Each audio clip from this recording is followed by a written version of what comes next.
Монголын үндэсний олимпийн хороо Монголын дугуйн холбоо UBS телевизтэй хамтран дугуйн баяр уралдааныг зохион байгуулах гэж байна. Энэ талаарх мэдээлэлээр спортын мэдээ үргэлжилж байна.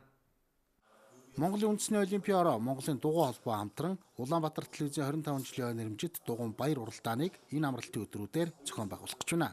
Дугуйн баяр сонирхчдын ангилал эрэгтэй 16-аас 34, 35-аас 49, 50-аас дээш насны ангилал, эмэгтэй 16-аас 34, 35-аас дээш, мэрэгжлийн ангилал эрэгтэй эмэгтэй нас хамаарахгүй 7 ангилал зохион байгуулагдах юм байна. Төр засгаас биеийн тэмрэх спортыг хөгжүүлэх талаар гаргасан бодлого шийдвэрийг хэрэгжүүлэхэд бүх нийтийн оролцоог нэмэгдүүлэх, хүүхэд залуучууд иргэдийн эрүүл мэндийг сайжруулах, чөлөө цагийг зөв боловсон өнгөрүүлж сурах, дугуйн ашиг тусыг иргэдэд ойлгуулах зорилготой дугуйн уралдаан 9-р сарын 16-ны Бям гарагт буян тухайгийн спортын ордноос гараагаа эхлэх юм байна. Манай Монголын дугуйн холбооны гаргасан статистикээр Улаанбаатарт 100 мянган дугуйтай одоо иргэн буюу гэр бүл байдаг. Одоо 3 гэр бүлийн нэг нь одоо дугуйтай гэсэн үг.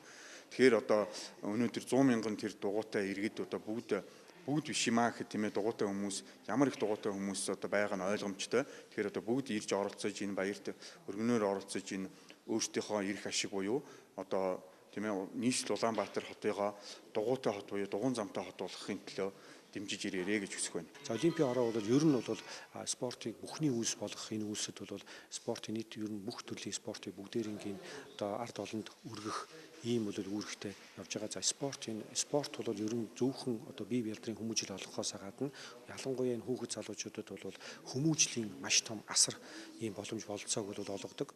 Дугуйн уралдаан буян тухайн айдсын даваа Өлзий Торол буян тухай гэсэн маршрутаар 45-аас 50 км зайд зохиогдно. Энэ уралдаанд төрүүлсэн тамирчид Атила брендийн ундаг дугуй, иж бүрэн дугуй хувцас хэрэглэл, Тэрэлж брендийн бэлгийг хүлээн авах юм байна.